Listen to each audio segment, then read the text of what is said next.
그곳이 무더운 아프리카임을 감안한다면 예배드리는 그 예배당의 환경이 얼마나 열악했을 것인지는 충분히 짐작이 되실 것입니다. 모든 순서를 다 끝내고 숙소로 돌아가는 길에 저는 대단히 어지러움증을 느꼈습니다. 사흘 밤낮 동안 계속해서 저희들과는 전혀 다른 흑인들의 채취 속에 있다 보니까 제 인내가 한계에 달했던 것입니다. 그래서 고명수 선교사님께 물었습니다. 고 선교사님께서는 흑인들의 채취 때문에 고생하신 적이 없습니까? 고 선교사님 대답이 자신도 처음 와서는 고통스럽지 않았던 것은 아닌데 어느 날부터인가 불현듯이 냄새가 나지 않기 시작했다고 말을 합니다. 그리고 지금은 아무런 문제가 없다는 것입니다. 제가 그분 말씀을 듣는 순간에 그 이전 몇 해 전에 저희 집에서 개 키우던 생각이 났습니다. 아이들이 원해서 개를 2마리 키웠습니다. 한 마리는 집안에서 크는 개고 한 마리는 마당에서 크는 개입니다. 제가 어릴 적에도 저희 집에도 분명히 개가 있었습니다만은 이상하게 제가 성인이 된 뒤에 개가 싫어요.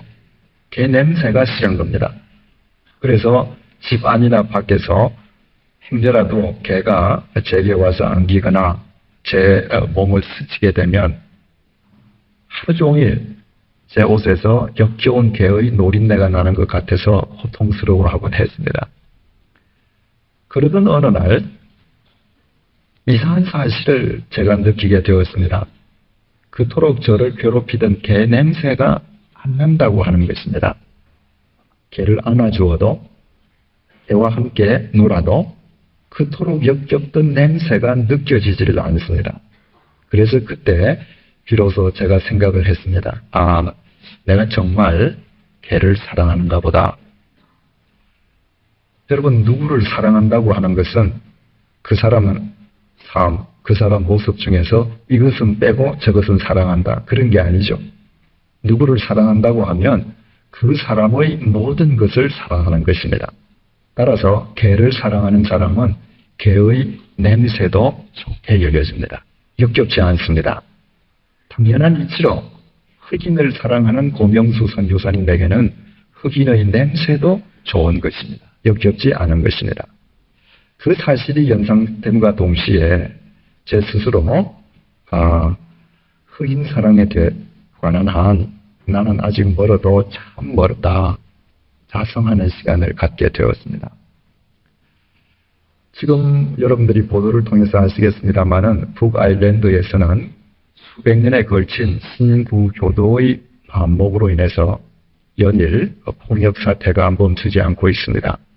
스페인에서는 바스크 분리주의자들이 평균 2주일에 한 번씩 대형 폭탄 테러를 가해서 수많은 인명피해를 내고 있습니다. 현재 유럽 각국에서는 자국에 살고 있는 외국인들을 되돌려보내라는 극우주의 정당들이 기승을 바라고 있습니다. 갈수록 목소리를 더 높여가고 있고 실제로 득표수도 더 많아지고 있습니다. 스리랑카, 인도네시아에서 인종팽교 심각한 지경입니다. 중동에서 팔레스타인인들과 이스라엘인들 연일 유혈 충돌을 일으키고 있습니다. 미국과 이슬람 교도들의 반목은 결국 현재 아프가니스탄에서 전쟁이 진행 중인 가운데에 있습니다.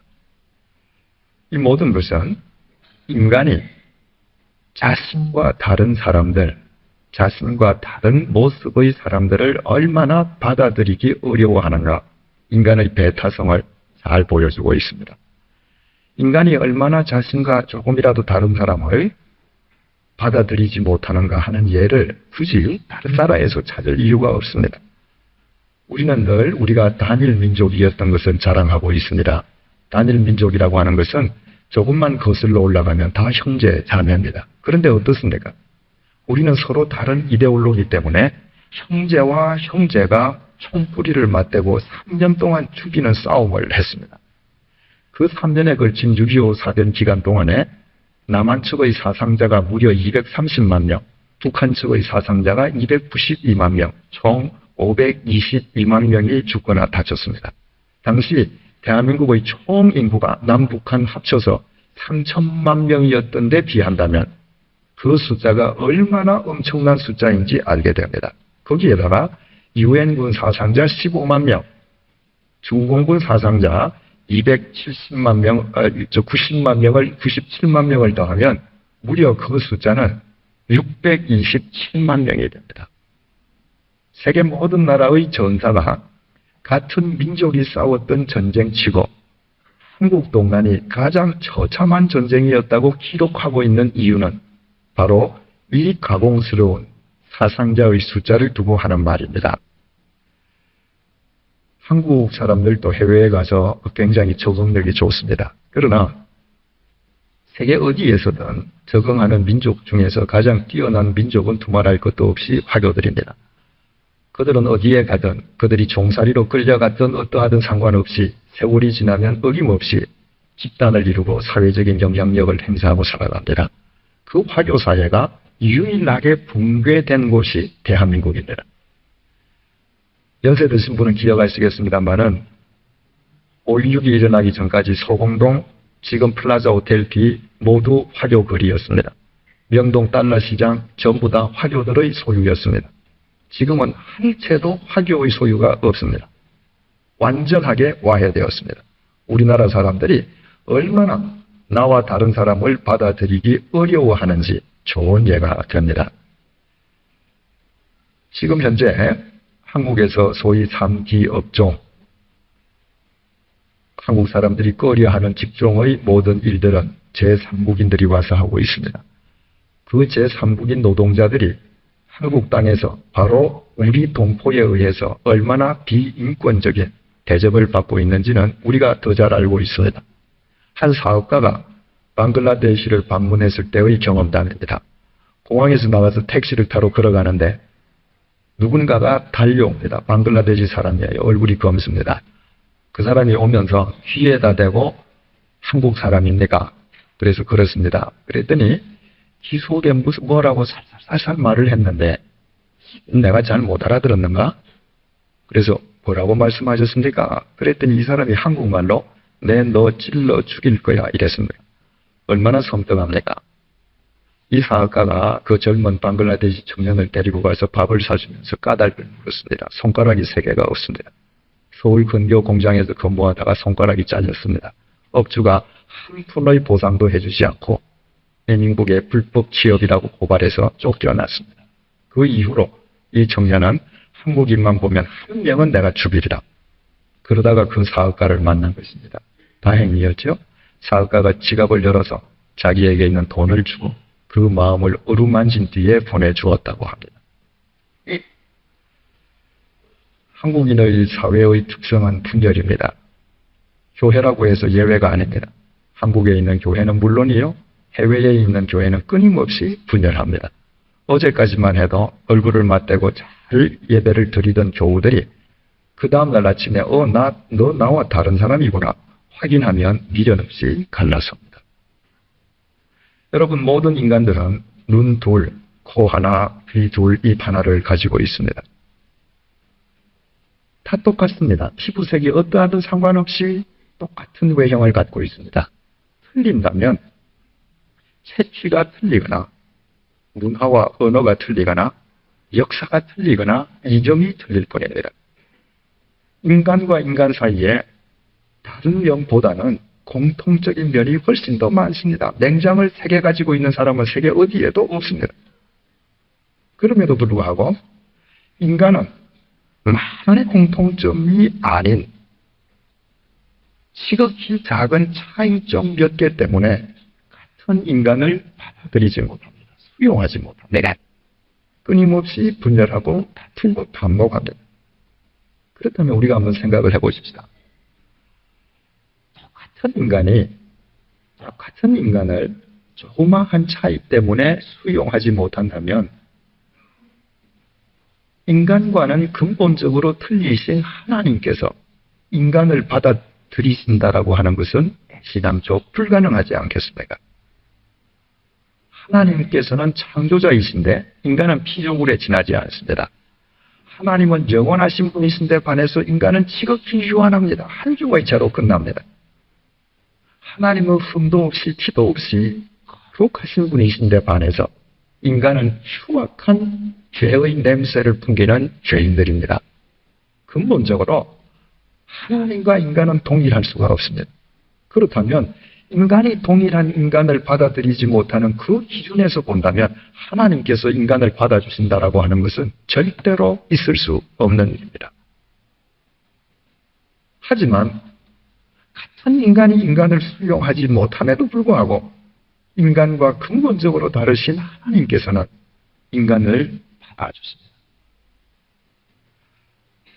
우리에게 하나님께서 받아주실 만한 장점이 있었기 때문인가? 신명기 7장 7절 말씀입니다. 여호와께서 너희를 기뻐하시고 너희를 택하심은 너희가 다른 민족보다 수요가 많은 연고가 아니라 너희는 모든 민족 중에 가장 작으니라. 하나님께서 이스라엘 민족을 자신의 백성으로 선택하신 것은 그들에게 장점이 있거나 위대한 민족이어서가 아니라 가장 작은 민족이었기 때문이라는 것입니다. 이 당시 수라고 하는 것은 모든 것을 결정짓는 요인이 됩니다. 민족도 수가 많아야 큽니다. 자식이 많아야 부자입니다. 무엇이든지 많이 있는 자가 곧 인격적인 사람입니다. 수가 작다고 하는 것은 단순히 수가 작은 데서 거치는 것이 아니라 그야말로 열등한 사람이죠. 인격의 결함이 있는 사람으로 치부되던 시대입니다. 이 이스라엘이 누구에게가 곧 우리입니다. 우리가 자랑할 것이 아무것도 없이 오히려 다른 사람에 비해서 더 열등한 그 투성이임에도 불구하고 하나님께서는 우리를 받아주셨습니다. 그렇다면 우리가 비록 미미한 존재이지만 그렇다고 귀여운 면이라도 있었는가? 에스겔서 6장 6절 말씀입니다. 내가 내 곁을 지나갈 때에 내가 피투성이가 되어 발짓하는 것을 보고 내게 이르기를 너는 피투성이라도 산다. 다시 이르기를 너는 피투성이라도 산다 하고 내가 너로 들의 풀같이 많게 하였노라. 우리는 모두 더러운 죄의 피 비린내를 풍기다 흉측한 인간들입니다. 그런데도 하나님께서는 우리를 받아주셨습니다. 사도행전 10장 34절로 35절을 통해서 베드로가 이렇게 고백합니다. 참으로 하나님은 사람의 외모를 취하지 아니하시고 각 나라 중 하나님을 경외하며 의를 행하는 사람은 하나님이 받으시는 줄 깨닫도다. 바로 베드로가 자신의 인간 취급도 하지 않았던 이방인 고넬료를 하나님께서 받아주시는 것을 보고 찬탄하는 고백입니다. 하나님께서 참으로 받아주시는 줄을 깨달았도다. 여기에서 하나님께서 받아주셨다라고 하는 이 단어 데코마이라고 하는 것은 건성으로 받아주시는 것이 아니라 온 지성을 다해서 영접해 주시는 것을 의미합니다. 하나님께서는 우리 한 사람 한 사람을 우리의 추함과 더러움에도 불구하고 당신의 지성을 다해서 나의 추한 냄새까지도 영접하시고 수용해 주셨습니다. 그렇다면 여러분 세상에서 도대체 무엇이 기적입니까? 인간은 같은 인간을 수용치 못하고 죽이고 싸움에도 불구하고 인간과 근본적으로 다르신 그분이 나 같은 죄의 피 비린내를 풍기는 인간을 모든 지성을 다해서 영접해 주셨다는 것. 이보다 더 큰 기적이 없습니다. 만약 우리가 이 사실을 기적으로 믿는다면 우리는 지금부터 하나님을 믿되 하나님의 본심을 신뢰하는 자들이 되었다 합니다. 많은 사람들이 하나님을 믿는다라고 고백을 하면서도 내 눈앞에 내 생각과 다른 상황이 펼쳐지면 믿음이 흔들리고 하나님을 원망합니다. 인간은 인간을 받아주지 못함에도 불구하고 근본적으로 다른 나를 지성을 다해서 그분이 받아주셨음을 믿는다면 내 앞에 어떤 상황이 벌어지든 그 결과는 나에 대한 선으로 귀결이 될 것임을 하나님의 본심으로 믿는 믿음이 성숙한 믿음이요 참된 믿음이 되는 것입니다. 예레미야가 3장 32절로 33절 말씀입니다. 저가 비록 근심케 하시나 그 풍부한 자비대로 긍휼히 여길 것이니라. 주께서 인생으로 고생하며 근심케 하시니 본심이 아니시거다. 여러분 생각을 해보십시오. 하나님께서 지성으로 우리를 받아주시고 왜 우리에게 근심을 그 자체가 목적으로서의 근심이 되게 우리에게 근심거리를 주시겠습니까? 만약 우리에게 지금 근심거리처럼 보이는 것이 있다면 그것이야말로 하나님께서 더 기쁘신 당신의 은총을 우리에게 주시기 위한 하나님 아버지의 손길임을 믿는 것입니다. 그분의 본심을 믿어가는 성숙한 믿음이 되는 것입니다. 오늘 본문은 이집트에서 노예 생활하던 이스라엘 백성들이 해방을 맞이해서 출애굽한 노정, 아이티너리가 소개되고 있습니다. 노예의 특성이 무엇입니까? 노예의 특성이라고 하는 것은 첫째 더럽죠. 냄새납니다. 노예는 다 피굴합니다. 쌀 한 토를 더 먹기 위해서 얼마든지 양심을 버릴 수 있습니다. 노예는 가치로운 것을 생각하지 않습니다. 노예의 모든 관심은 육체에 국한되어 있습니다. 바로 이 노예들이 누구입니까? 우리 자신들이죠. 피굴하게, 비양심적으로 본능에 얽매여서 어둠의 삶을 살아오던 우리 자신들이 바로 에집트에서 노예 생활하던 그들인 것입니다. 그렇다면 바로 이 본문 속에 나타나 있는 여정이야말로 우리가 걸어온 우리 자신의 인생의 여정일 수밖에 없고 오늘 이 여정을 통해서 우리를 향하신 하나님의 기쁘신 본심을 우리는 접하게 되는 것입니다. 1절 말씀입니다. 이스라엘 자손이 모세와 아론의 관할 하에 그 항우대로 애굽 땅에서 나오던 때의 노정이 이러하니라. 출애굽의 노정에서 지도자 역할을 했던 사람은 바로 모세와 아론이었습니다. 그들의 관할 하에 이스라엘 백성이 출애굽합니다. 그러나 그렇다라고 해서 모세와 아론이 직접 이 모든 노정, 여정을 결정했던 것은 아닙니다. 2절 말씀입니다. 모세가 여호와의 명대로 그 노정을 따라 그 진행한 것을 기록하였으니 모세가 지도자였긴 했지만 그 모든 아이티너리를 결정한 분은 모세가 아닌 하나님이셨습니다. 하나님께서 이곳으로 가라 하시면 그곳으로 가고 멈추라시면 멈추었던 것입니다. 여기에서 우리는 먼저 한 가지를 짚고 넘어가야 합니다. 이 당시 노예라고 하는 것은 바로 한나라 국부의 상징입니다. 노예가 그 당시에는 모두 산업 기반이에요. 노예가 일을 해서 나라가 부강해집니다. 그런데 왜 에집트는 장정만 60만 명, 거기에서 장정이라고 하는 것은 가장이죠. 60만 가구에 달하는 그 엄청난 노예를 왜 풀어주었는가 하는 것입니다. 3절 4절입니다. 그들이 정월 15일에 람셋에서 발행하였으니 곧 6월절 다음 날이라. 이스라엘 자손이 애굽 모든 사람의 목전에서 큰 권능으로 나왔으니 애굽인은 여호와께서 그들 중에 치신 그 모든 장자를 장사하는 때라. 여호와께서 그들의 신들에게도 벌을 주셨더라. 바로 출애굽의 동기는 6월절이었습니다. 하나님께서 에집트 제국이 이스라엘 노예를 풀어주지 아니할 수 없도록 에집트 전역에 있는 사람의 장자와 모든 짐승의 첫 새끼를 치셨습니다. 그런데 바로 그날 하나님께서 이스라엘 백성들에게만은 양의 피를 문설주와 인방, 문둘레에 발랐게 하셨습니다. 그래서 하나님의 심판이 애굽 전역에 임할 때에 하나님의 심판이 이스라엘 백성들의 집은 변해주게 되었습니다. 그 피와 하나님의 심판이 무슨 상관관계가 있었는가? 출애굽기 12장 13절입니다. 내가 피를 볼 때에 너희를 넘어가리니 재앙이 너희에게 멸하지 아니하리라. 하나님의 진노가 에집트 전역에 임하실 때에 양의 피가 발라져 있는 집에서는 하나님의 심판이 그 집을 넘어가겠다는 것입니다. 그 집안에 누가 들어있든지, 과거가 어떠하든지, 신분이 어떠하든지 연령이 어떠하든지 상관없이 그 집을 넘어가겠다는 것입니다. 여러분들 거의 모든 분들께서 찰턴 헤스턴이 주연한 10개라는 영화를 보신 줄로 압니다. 그 영화에 바로 이 장면이 아주 드라마틱하게 나옵니다. 하나님의 심판이 안개처럼 이집트 전역을 한 땅을 깔고 임합니다. 이집트 사람 집입니다.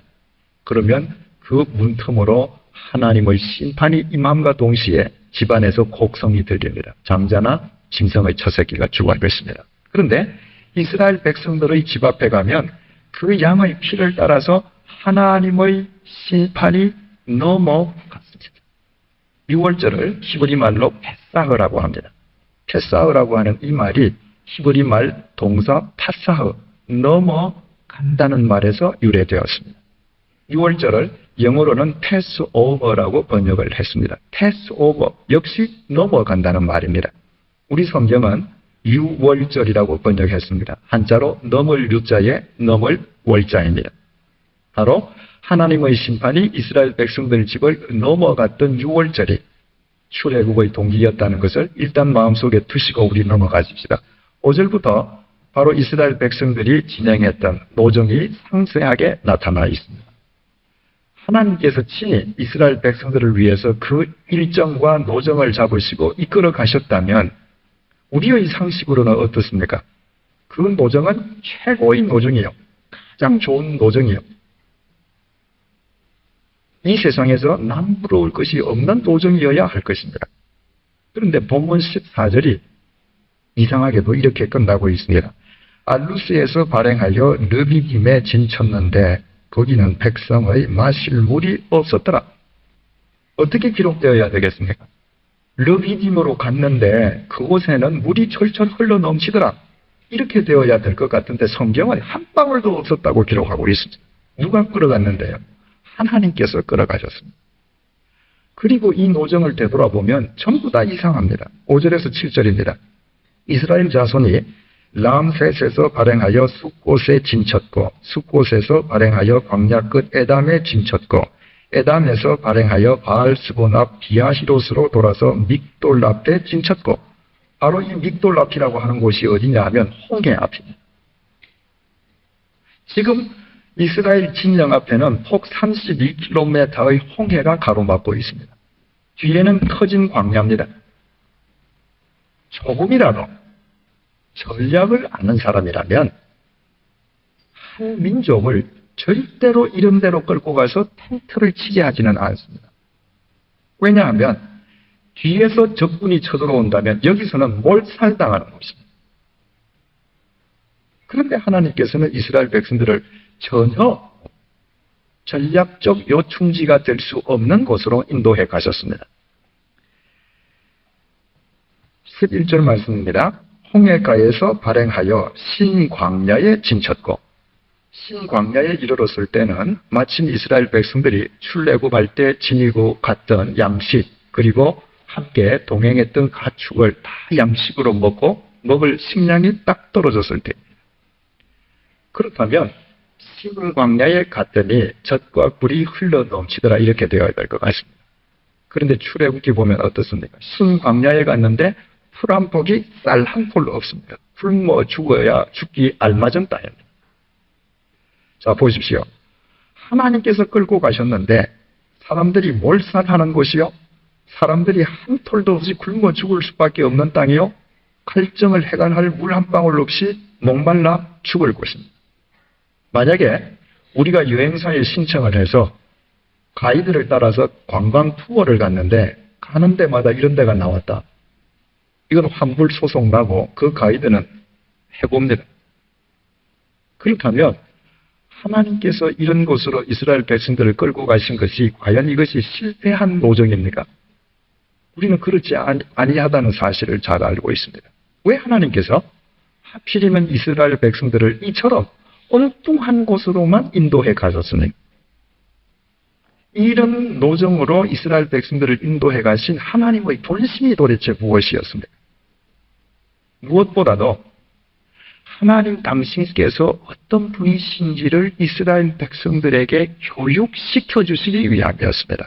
바꾸어 말하면 하나님께서 이들을 인도해 가셨던 이 장소 한 곳 한 곳이야말로 하나님께서 이스라엘 백성들에게 당신 자신을 가르쳐 주시는 교육장이었던 것입니다. 먼저 홍해를 생각해 보십시다.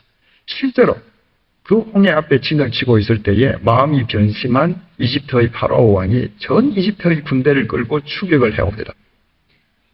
몰살 직전이었습니다. 그때 하나님께서는 홍해를 가르셔서 이스라엘 백성들로 하여금 그 바다 한가운데를 걸어서 건너편으로 건너가게 하십니다. 여러분, 그 모습을 한번 머릿속에 상상해 보십시오. 아까도 말씀드렸듯이 홍해의 폭은 무려 32km입니다. 서울에서 수원 가는 거리입니다. 그 거리를 노약자들까지 포함한 이스라엘 백성들이 걸어간다면 얼마나 장시간이 걸리겠습니까?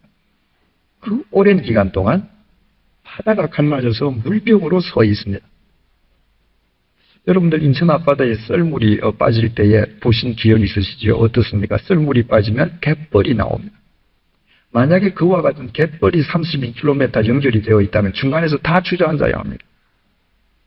1, 2km를 못 걸어서 힘이 들어서 더 이상 나아갈 수가 없습니다. 그런데 출애굽기 14장 21절은 갈라진 바다에서 마른 땅이 솟아났다고 되어 있습니다. 바다가 갈라지는 순간에 딱딱한 땅이 나왔습니다. 거기에서 하나님께서 이스라엘 백성들에게 무엇을 일깨워 주시는 것입니까? 얘들아, 이 모든 바다가 내 잠중에 들어있다. 나는 바다를 주관하는 하나님이시다. 이스라엘 백성들이 신광야에 이르렀습니다. 굶어 죽게 생겼습니다. 그래서 모세를 원망하고 지금 탄식합니다.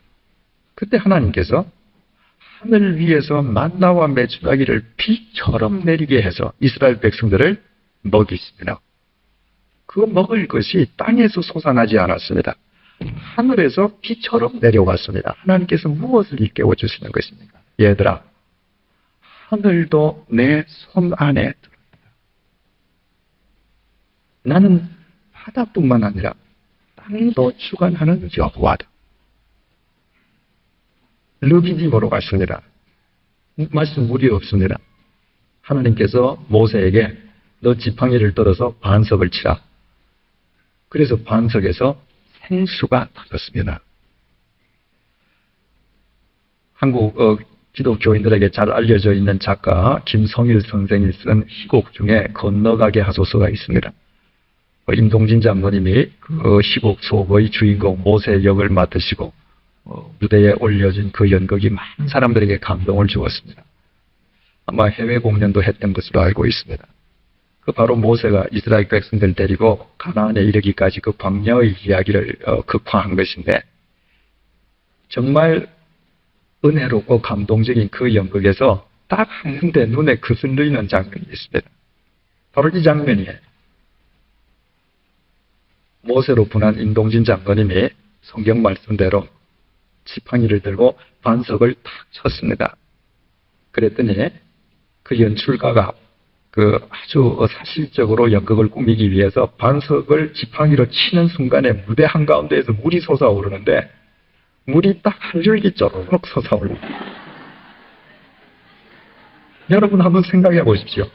그 한 줄기 물을 60만 가구, 부부의 아이들 둘이에 부모님 양가 중에 한 분만 모시면 300만 명이 돌아가면서 쫄쫄 청구하시려면 며칠을 먹어야 되겠습니까? 차라리 그 부분은 무슨 폭포 영상으로 처리한다든가 음향으로 처리하는 것이 훨씬 더 사실적이었겠죠. 여러분, 모세가 반석을 쳤을 때에 어느 정도 물이 나왔겠습니까? 시편 78편 16절에 보면 반석에서 시내가 강물처럼 터졌다고 되어 있습니다. 300만 명이 해갈을 하려고 하면 강물이 터지지 않으면 안 됩니다. 그 현장에서 하나님께서 무엇을 가르쳐 주십니까? 얘들아, 땅도 내 것이다. 그들이 노예 생활하던 에집트는 잡신의 세계입니다. 하늘도 신이요, 땅도 신이요, 큰 나무도 신이요, 메뚜기도 신이요, 뱀도 신이요, 이상한 것은 다 신입니다.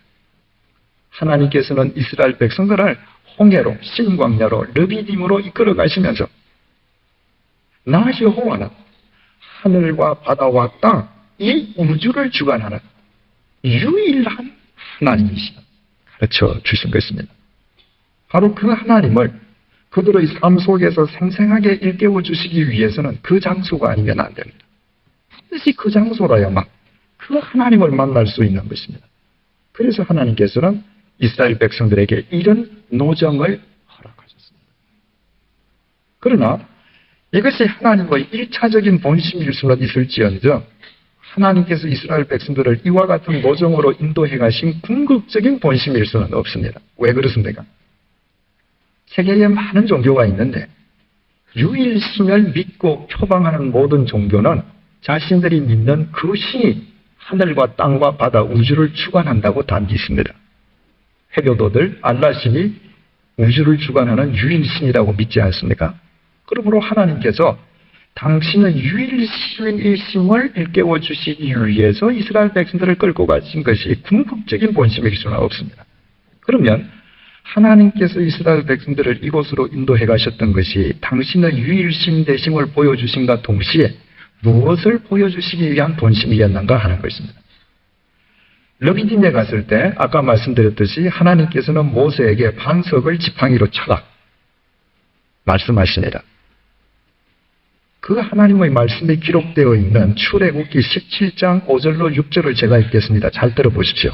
여호와께서 모세에게 이르시되 백성 앞을 지나가서 이스라엘 장로들을 데리고 하수를 치던 네 지팡이를 손에 잡고 가라. 내가 거기서 호렙산 반석 위에 너를 대하여 서리니 너는 반석을 치라. 그것에서 물이 나리니 백성이 마시리라. 모세가 이스라엘의 목전에서 그대로 행하니라. 우리는 모세가 반석을 친 것만을 생각합니다.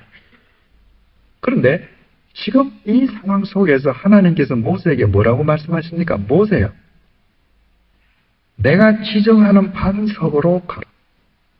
그 반석 위에 내가 설 것이다. 그리고 너는 지팡이로 반석을 치라. 이렇게 명령하십니다. 하나님이 서 계시겠다는 것입니다. 여러분, 하나님께서 우리와 같은 형상을 지니셨습니까? 아니십니다. 하나님은 영이십니다. 그렇다면 하나님께서 그 반석 위에 계시겠다고 하는 것은 영이신 하나님이 편만하게 그 반석을 덮고 있음을 의미합니다. 이때 모세가 지팡이로 반석을 치면 누가 먼저 맞습니까? 돌멩이가 먼저 맞습니까? 아닙니다. 하나님이 인간의 막대기를 맞게 되십니다. 이 사실을 바울은 정확하게 인식했습니다. 그래서 고린도전서 10장 1절로 4절을 통해서 바울은 이렇게 이야기합니다. 또 잘 들어보십시오. 형제들아, 너희가 알지 못하기를 내가 원치 아니하노니 우리 조상들이 다 구름 아래에 있고 바다 가운데로 지나며 모세에게 속하여 다 구름과 바다에서 세례를 받고 다 같은 신령한 식물을 먹으며 다 같은 신령한 음료를 마셨으니, 지금 르비딤에서 물을 마신 사건을 이야기합니다. 다 같은 신령한 음료를 마셨으니 이는 저희를 따르는 신령한 반석으로부터 마셨음에 그 반석은 곧 그리스도시며. 바울은 그때 모세가 쳤던 그 반석이 파리 덩어리가 아니라 바로 우리를 위한 그리스도시라고 말하고 있습니다. 여기에서 바울은 대단히 중요한 사실 두 가지를 이야기합니다. 그때 모세의 지팡이를 맞고 물을 터뜨렸던 그 반석은 바로 그리스도셨다. 두 번째로 그 반석은 우리를 따라다녀 주시는 반석이다.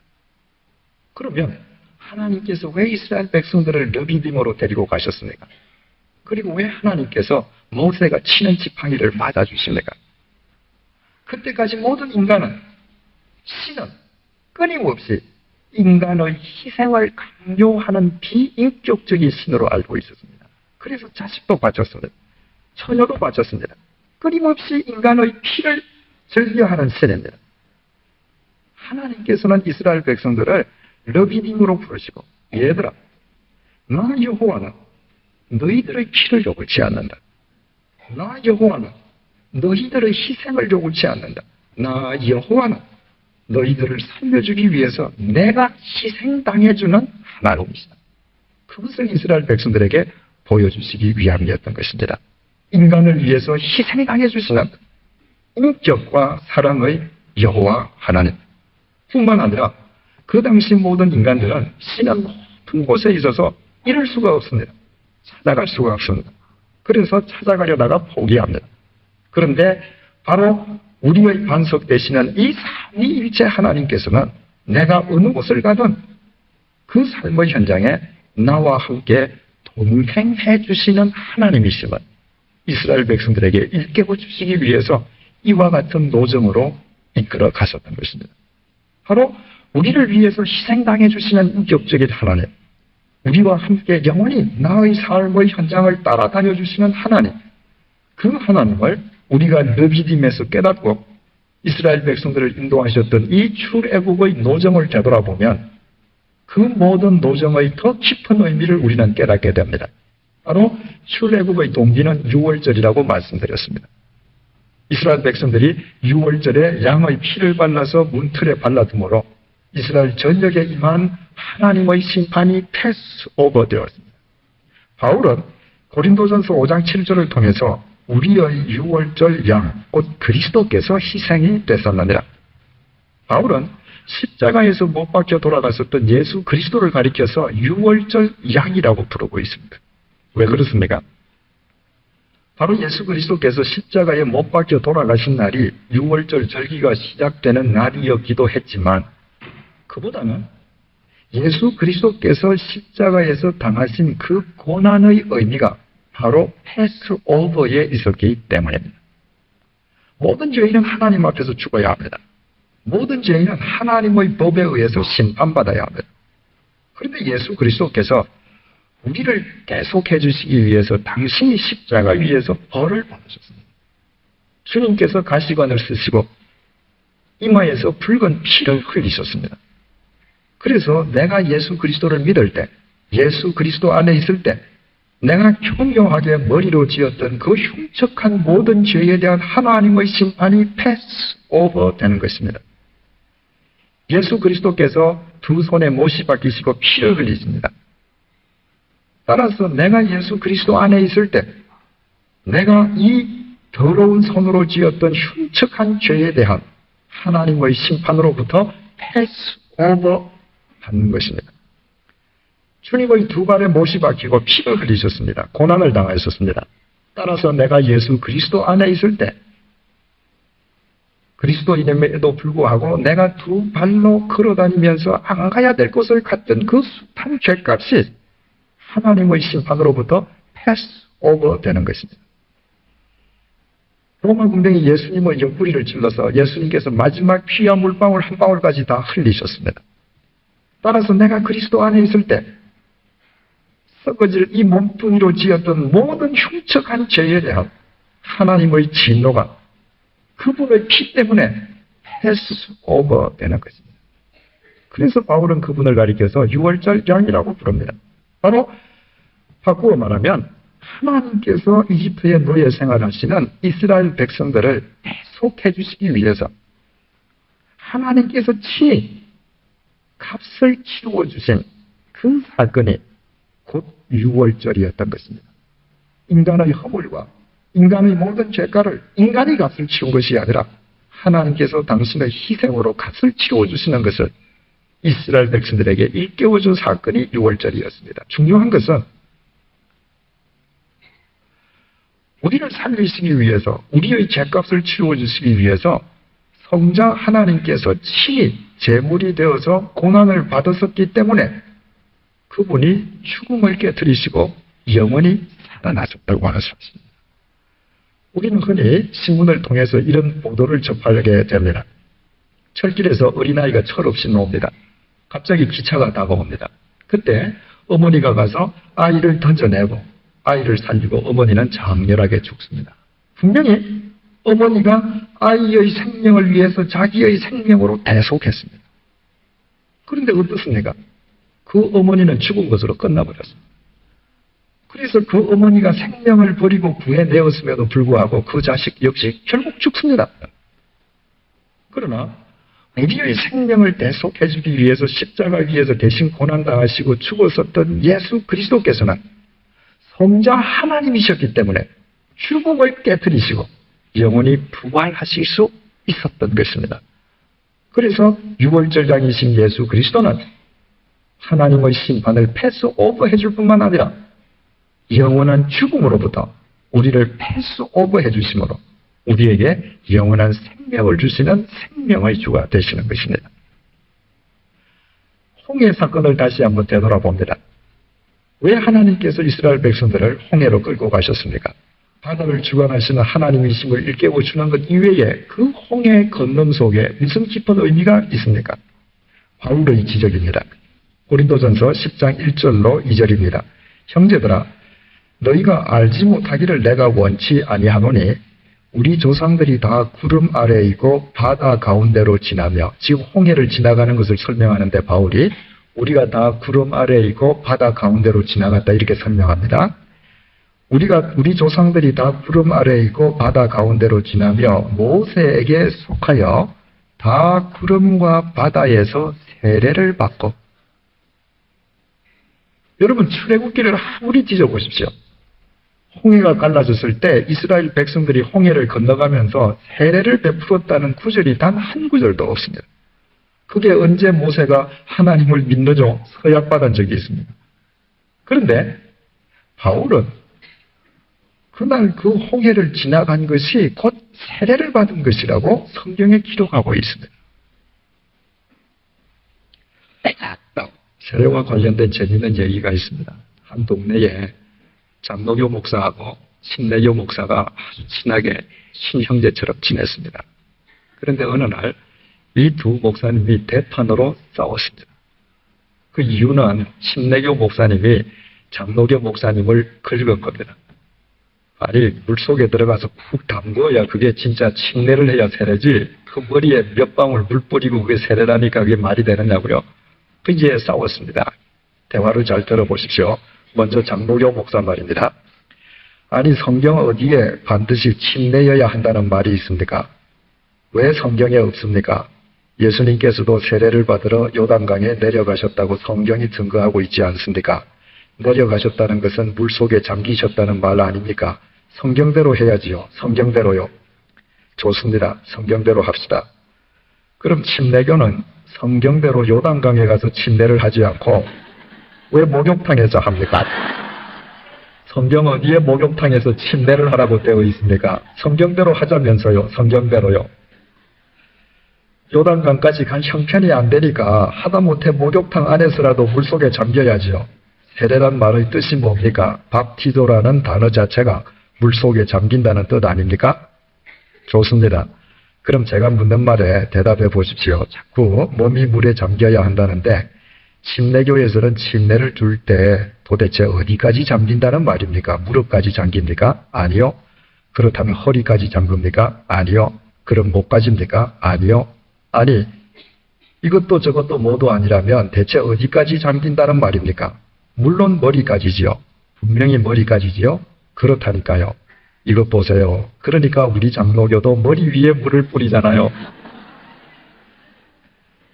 이 장로교 목사가 판정성 하는 거 보니까 이건 장로교가 지어낸 이야기가 분명하다. 여기에 분명히 침례교 교인도 계실 터이고 장로교 교인도 계실 터인데 어느 쪽이 맞습니까? 어느 쪽이 진짜입니까?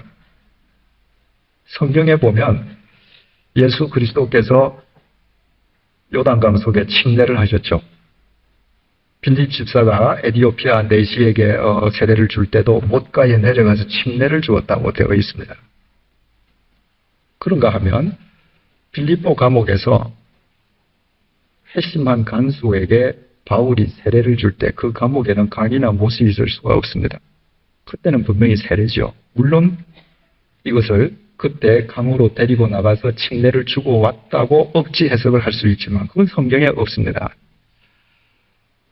지금 로마에 가면 포로로마노 그 유적지에 사도 바울이 참수형을 당하기 전까지 갇혀있던 감옥의 터가 지금도 남아 있습니다. 그 지하 토굴 속에 들어가면 바로 조그마한 직경 한 15cm 정도 되는 샘이 바닥 속에 고여서 지금도 물이 고여 있습니다. 바로 그 샘물로 그 감옥 속에 갇혀있던 사도 바울이 감옥 속에서 회심한 죄수들과 간수들에게 세례를 주었던 것으로 알려지고 있습니다. 감옥 속에 갇혀 있는 사도 바울이 죄수들을 세례주기 위해서 강으로 데리고 가서 침례할 수는 없습니다. 성경에는 분명히 침례도 있고 세례도 있죠. 중요한 것은 침례, 지금 제가 읽어드린 이 이야기 속에 나오는 침례교 목사나 장로교 목사의 관점으로 따지면 사도 바울은 이단이라는 것입니다. 왜 그렇습니까? 사도 바울은 이스라엘 백성들이 홍해를 지나갈 때 침례도 없었고 물 뿌리는 세례도 없었는데 그것이 세례라고 단언을 했거든요. 어떻게 그것이 세례일 수 있습니까? 그리고 어떻게 침례도 세례도 없었음에도 불구하고 그 홍해 건넌 자체를 세례라고 말하는 바울이 이단이 아니라 그의 글이 성경으로 기록될 수 있겠습니까? 세례의 중요성은 형식에 있는 것이 아니라 본질에 있기 때문입니다. 그렇다면 홍해 건넌 자체를 세례라고 부르는 사도 바울이 말하는 세례의 본질이 무엇인가? 로마서 6장 3절 5절 말씀입니다. 무릇 그리스도 예수와 합하여 세례를 받은 우리는 그의 죽으심과 합하여 세례를 받은 줄 알지 못하느냐? 만일 우리가 그의 죽으심을 본받아 연합한 자가 되었으면 또한 그의 부활을 본받아 연합한 자가 되리라. 사도 바울은 세례의 본질은 연합에 있다고 말을 합니다. 예수 그리스도께서 우리의 죄를 지시고 십자가 위에서 돌아가셨습니다. 세례는 십자가에서 돌아가신 그 예수 그리스도와 연합해서 나의 옛 사람이 죽는 것이라는 것입니다. 돌아가신 예수 그리스도께서 무덤을 깨뜨리고 사흘 만에 부활하셨습니다. 세례란 부활하신 예수 그리스도와 연합해서 새로운 생명의 삶으로 거듭나는 것이 세례라는 것입니다. 그렇다면 왜 홍해 건너이 세례인가? 이스라엘 백성들이 홍해 앞, 믹돌 앞까지 와서 섰습니다. 그러나 출애굽은 아닙니다. 왜? 그 길은 에집트로 연결이 되어 있습니다. 언제든지 뒤돌아갈 수 있습니다. 홍해가 갈라졌습니다. 홍해를 건너갑니다. 그러나 그 길 또한 에집트로 되돌아가는 길과 연결이 되어 있습니다. 이스라엘 백성들이 홍해를 다 건넜을 때에 갈라졌던 바다가 그대로 머물러 있지 않았습니다. 다시 젖었습니다. 무엇을 의미합니까?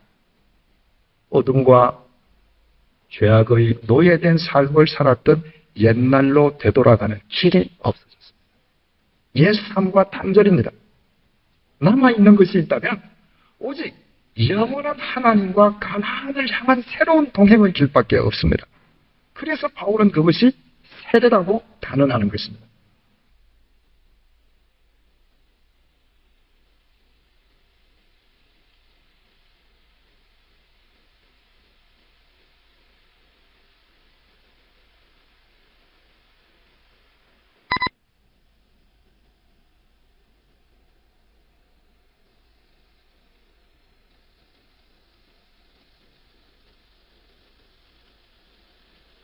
이 사실을 깨달았던 일본의 우치무라 간소라고 하는 신학자는 그래서 자신의 수기에서 자기는 홀로 세례를 받았다고 기록하고 있습니다.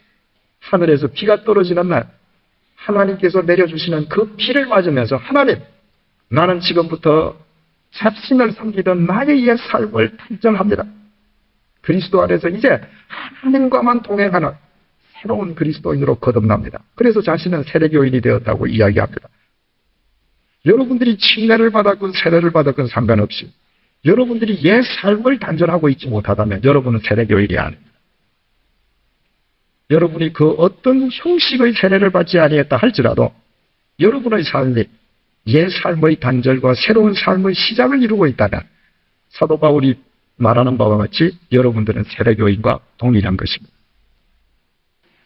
작년 12월 22일 날 유명한 미국 팝 가수 마돈나가 영국 스코틀랜드 스키보성에서 그 영국 출신의 연하의 라이리치라고 하는 감독과 결혼식을 올렸습니다. 그 한 2, 3일 전부터 결혼식을 위해서 그 마돈나가 영국에 도착을 하니까 영국에 있는 모든 나라의 TV 뉴스가 시간마다 특집으로 방송을 해요. 그 유럽은 모든 나라 방송이 다 나오거든요. 한 50개가 나옵니다. 근데 뭐 지금 이 시간에 마돈나는 지금 어디 가서 뭐 한다. 아니, 저는 왜 그게 뉴스가 되는지 전 참 이해가 안 됩니다. 그 세계 8대 불가사의 중에 8번째가 그게 왜 뉴스가 되는지 전 모르겠습니다. 그 전날, 결혼식을 하기 전날 오후 5시에 마돈나와 라이리치 사이에서 먼저 태어난 4개월 된 아들 니코에 대한 유아 세례식이 있었습니다. 스키고성 근처에 있는 도나치라고 하는 그 시에서 대성전에서 세례식이 있었는데요. 이 마돈나하고 남편 되는 사람이 자기 아이 유아 세례하는 장면은 일체 기자들이 못 들어오게 금했습니다. 그러니까 이제 기자들은 그날 아침부터 밖에서 그 성전 밖에서 진침해서 시간 속보를 전해줘요.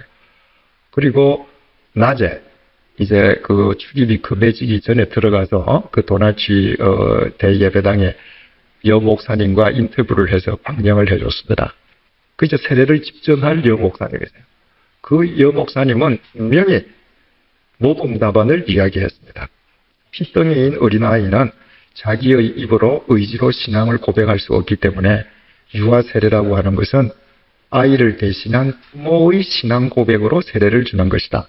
그러므로 유아 세례를 받은 아이에 대한 신앙의 제1차 책임을 질 자는 부모다. 그렇잖아요. 그게 유아 세례 아닙니까?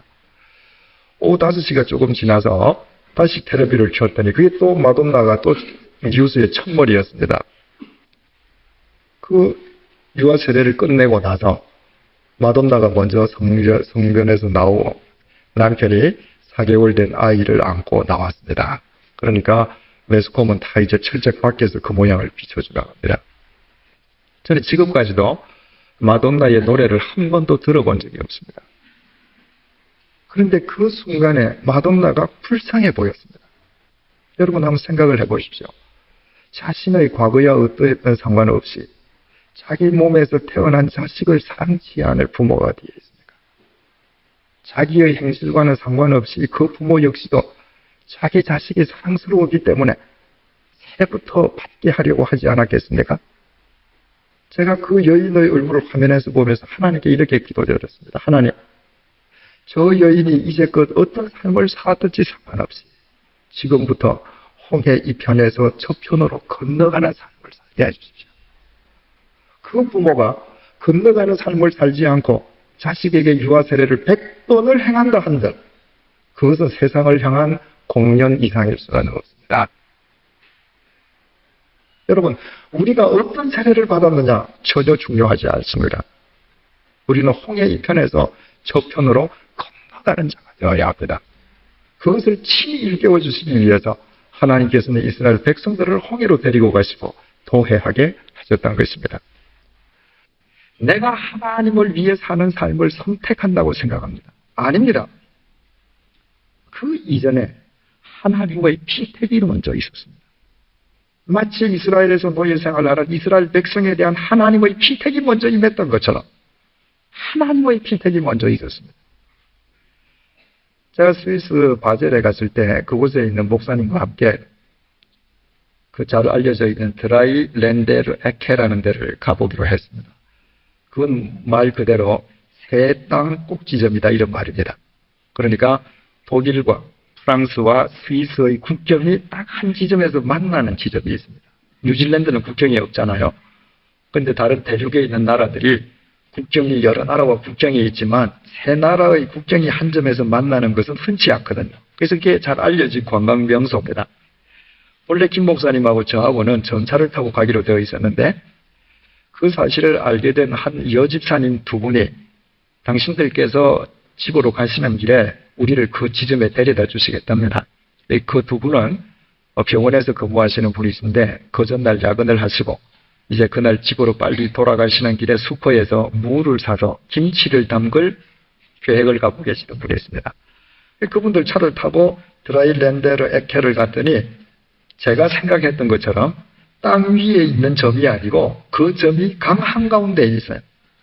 바로 라인강 속에서 프랑스와 스위스와 독일의 국경이 딱 한 지점에서 만나는 겁니다. 그 지점 위까지 스위스 쪽에서 뚝을 쌓았습니다. 그리고 정확한 그 지점 위에 큰 탑을 하나 세워놓았어요. 그리고 탑 주위를 걸을 수 있도록 한 1m 정도 폭이 있습니다. 따라서 그 탑을 한 바퀴 돌면 여권도 없이 새 나라를 여행합니다. 저도 이제 한 바퀴 돌았죠. 이제 그 모습을 이렇게 집사님들이 보시더니, 이거 참, 이거 싱겁다. 이러지 말고 자동차를 타고 진짜 저 독일하고 프랑스 한번 국경을 둘러서 오자는 겁니다. 댁에 가셔서 김치 다 부셔야지요. 그랬더니 괜찮대요. 국경 넘어가면 독일에도 큰 슈퍼가 있으니까 거기서 물을 사시면 된대요. 그래서 이제 독일을 거쳐서 프랑스 알자스를 해서 스위스로 되돌아오는데 그 시간 다 해봐야 뭐 얼마 안 걸려요. 순식간에 도는 거죠. 독일 국경을 넘어서 슈퍼에 들어갔습니다. 거기에 산더미처럼 쌓여있는 무 중에서 이 집사님이 한 무를 선택하셨습니다. 그 무를 안고 차에 싣고 그리고는 지금 독일 국경과 알자스를 건너서 스위스로 오는데 그 차 안에서 신비로움이 금할 수가 없습니다. 여러분, 그분은 본래 자기 동네 슈퍼에서 무를 사기로 생각하셨던 분입니다. 그런데 전혀 뜻하지 않게 독일에 가서 독일 무를 그분이 품고 갔습니다. 여러분, 인간이 무를 하나 선택하는데도 이처럼 신비스러움이 게재되어 있다면 하나님께서 우리를 피택해 주시는 것은 얼마나 신비스럽습니다. 갈릴리 호수는 길이가 21km, 폭이 12km입니다. 굉장히 크죠? 그래서 바다라고 부르지 않습니까? 그 갈릴리 바다 주위에 있는 모든 동네의 남정네들은 다 어부입니다. 그 숱한 어부들 중에서 왜 주께서 베드로와 요한과 야고보를 택하셨습니까? 그 신비스러움을 누가 설명할 수 있습니까? 우리 한 사람 한 사람들 왜 주께서 선택해 주셨습니까? 그 신비스러움을 누가 설명할 수 있습니까? 하나님께서 우리를 택해 주신 그 신비스러움이 인간이 무를 택한 신비스러움보다 못합니까? 그렇지 않습니까? 왜 주님께서 우리를 먼저 피택해 주셨습니까? 우리는 답을 알고 있습니다. 당신의 자녀로 삼아주시기 바랍니다. 함부로 부려먹기 위함이 아니십니다. 부모와 자식의 관계가 맺어지기 위해서는 반드시 두 가지 조건이 성취되어야 합니다. 첫째는 부모의 피를 받고 태어나야 합니다. 혈연관계가 있어야 합니다. 그러나 혈연관계만으로는 부족합니다. 세상에는 분명히 자기 자식임에도 불구하고 자기 자식이 아니라고 잡아떼는 아버지 어머니가 있습니다. 따라서 혈연관계를 받고 태어날 뿐만 아니라 반드시 법률적인 관계가 형성되어야 합니다. 유럽의 다른 나라 경우는 제가 모르겠습니다. 제가 살았던 스위스는 80년대 중반까지 1180명에 달하는 한국 고아들을 입양했습니다. 물론 스위스 양부모들이 한국 고아들을 다 자기 호적에 입적시켰습니다. 조건이 있습니다. 내가 이 아이를 호적에 입적시켜주지만 이 아이가 성인이 되었을 때 나의 재산은 유산으로 상속시켜주지 않는다는 조건으로 다 입양했습니다. 왜? 혈연관계가 아니거든요. 반드시 혈연관계와 법률적인 관계가 동시에 성립되어야만 그 부모의 모든 것을 내가 상속받을 권리를 지니게 됩니다. 요한복음 2장 12절은 예수 그리스도를 영접하는 자에게는 하나님의 자녀가 되는 권세를 주셨다고 되어 있습니다. 여기에서 자녀라고 하는 헬라어 단어 테크논이라고 하는 단어는 혈연관계를 강조하는 단어입니다. 여러분, 우리같이 더러운 죄인, 더러운 피를 가진 인간이 어떻게 하나님과 혈연관계를 맺을 수 있습니까? 이것은 자다 깨어나도 되지 않습니다. 절대로 안 됩니다. 그러나 우리를 위해서 십자가에서 보혈을 흘려주신 성자 하나님의 보혈 속에서 우리는 하나님과 혈연관계를 회복하게 되는 것입니다. 갈라디아서 3장 26절은 그러므로 우리가 다 그리스도 예수를 믿음으로 말미암아 그리스도 안에서 하나님의 아들이 되었으니 이렇게 증거합니다. 거기에서 하나님의 아들이라고 할 때 단어는 휘오스가 쓰였습니다. 그 휘오스는 헬라말 중에서 법률적인 관계를 강조하는 단어입니다. 하나님께서는 우리를 거저 근성으로 자녀로 삼으시는 것이 아니라 그리스도 안에서 법률적인 관계와 현현적인 관계를 완벽하게 맺어주셨습니다. 성자 하나님의 희생으로 말입니다. 그래서 우리는 그리스도 안에서 하나님의 나라를 상속받을 권리를 얻게 되었습니다. 이것이 우리의 노력으로 주어진 것이 아닙니다. 바로 하나님의 선행되는 피택의 은혜에 의해서 주어졌습니다. 따라서 우리가 하나님을 믿고 하나님을 따르는 삶을 선택한다고 하는 것은 그것이 믿음의 선행 조건이어서가 아니라 하나님의 피택이 먼저 임했기에 그 피택에 대한 응답으로 우리는 하나님을 선택하는 삶을 살 수밖에 없게 되는 것입니다. 영국 런던에 누가 보아도 그림처럼 아름다운 신앙생활을 할 수 있는 여성본인이 한 분 있습니다. 그분이 많은 구제와 선행을 행하면서 모든 사람들로부터 존경받는 그리스도인이 된 이유는 간단합니다. 그분은 평소에 예수님을 믿을 의사가 추호도 없던 사람입니다. 그런데 당신 집에 오시는 파출부가 매일 전도를 했습니다. 매일 전도를 했습니다. 듣지 않았죠? 세월이 흘러가면서 끊임없이 이 파출부가 이 여인에게 주님의 사랑을 증거하기 때문에 자기하고 같이 살고 자기가 사랑하는 파출부의 체면을 위해서 딱 한 번만 따라가기로 약속을 했습니다. 그것도 자기가 싫어하는 예배당 안으로 따라가는 것이 아니라 그 파출부 크리스천이 속해 있는 교회 구역 성경 공부 시간에 딱 한 번만 따라간다. 그리고 다시는 가자는 소리 안 한다. 그 조건으로 구역 예배에 따라갔습니다. 구역장이 교회에서 준비해 준 교환대로 구역 공부를 인도합니다. 그날 본문 말씀이 마태복음 11장 28절이더라. 구역장이 그저 담담하게 평소처럼 마태복음 11장 28절을 읽었습니다. 수고하고 무거운 짐진 자들아 다 내게로 오라. 그 순간에 다라고 하는 이 한 글자가 이 여인의 가슴에 박혔습니다. 아니, 다 오라고? 다 오라면 나까지도 말이야. 한 번도 그분을 알려고 하지 않았고 그분에게 등만 돌렸던 나까지도 그분이 불러주신다는 말이야. 바로 자신을 향한 하나님의 피택을 확인하는 순간이었습니다. 그 순간에 이 여인의 삶이 바뀌었습니다. 자기가 그토록 등졌음에도 불구하고 자기를 먼저 피택해 주신 그분의 사랑 때문에 그분은 그분을 선택하는 아름다운 삶을 살 수밖에 없는 것입니다. 저와 함께 서울에서 신앙생활을 하던 크리스찬 중에서 자랑스러운 크리스찬이 있습니다. 그분은 서울에 있을 때 대재벌 회사의 중적을 지냈습니다. 되게 신방을 갔는데 그 집의 분위기를 보고 좀 의아하게 놀랐습니다. 전 세계에서 한국 사람들이 제일 허세가 많지 않습니까?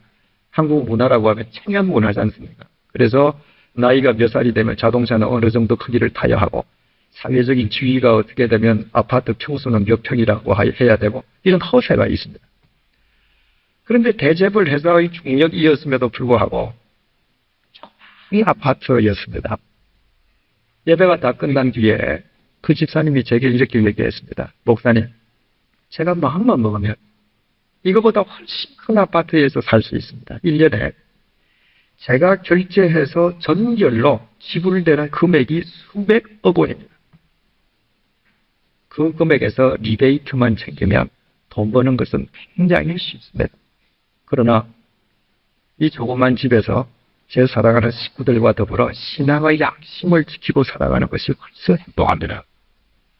작년 초에 그분을 미국에서 만났습니다. 삶의 터전을 한국에서 미국으로 옮겼습니다. 새벽부터 예배당을 찾아서 기도하는 것으로 하루의 일과를 시작했습니다.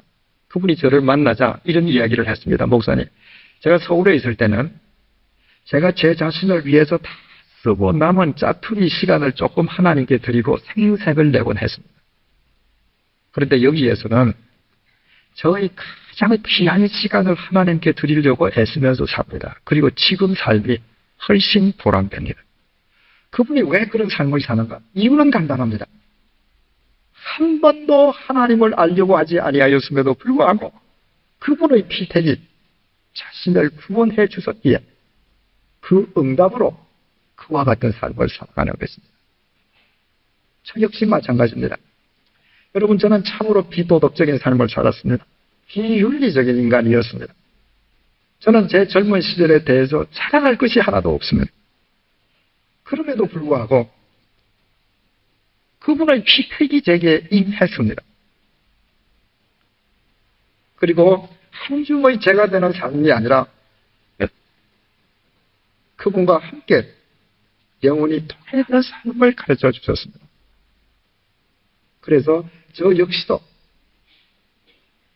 이 땅에서 생이 남아있는 한 그분을 선택하는 삶을 살 수밖에 없습니다. 두 번째로 오늘 본문이 주는 메시지가 있습니다. 하나님께서 우리에게 궁극적으로 주시기 원하시는 것은 결코 이 세상의 부귀 영화가 아니라 영원이라고 하는 사실입니다. 하나님께서 이 노정을 통해서 무엇을 일깨워 주셨습니까? 죽을 수밖에 없는 인생을 위해서 희생해 주시는 하나님, 영원히 부활하시는 하나님, 영원히 동행해 주시는 하나님, 영원한 생명의 양식을 공급해 주시는 하나님, 그 하나님을 일깨워 주시기 위해서 우리 각자를 지나간 우리 인생 노정을 보면 이와 같은 노정으로 인도해 주셨습니다. 그것을 한 단어로 표현하면 영원입니다. 미국에 있는 제 또래의 한 성도님으로부터 상담 편지를 받았습니다. 이미 성인이 된 자기 아들에 대한 상담 편지입니다. 제 아이는 초등학교, 중학교를 지나면서 착실한 크리스천 삶을 살았습니다. 그런데 고등학교, 대학교를 지나면서 교회에 등지기 시작하더니 성인이 되어서는 아예 교회에 대해서 비판적인 아들이 되었습니다. 제가 아들을 부두고 같이 신앙생활을 하기 위해서 많이 권면하지만 아들과의 논쟁에서 제가 꼭 칩니다. 아들은 제게 이렇게 이야기합니다. 정말 정의로운 하나님이 계시다면 어떻게 이 세상에 불의가 판을 치는가? 정말 하나님이 사랑의 하나님이라면 어떻게 한 생명은 태어날 때부터 불구자로 태어나는가? 어떻게 그 신이 사랑의 하나님일 수 있으며 정의의 하나님일 수 있는가? 그래서 믿지 않겠다는 것입니다. 그 아들과 이야기하다 보면 자기가 아들의 논리에 휩싸인다는 거예요. 아들 말이 맞다는 것입니다. 어떻게 해야 됩니까? 제가 그분께 이렇게 답을 썼습니다.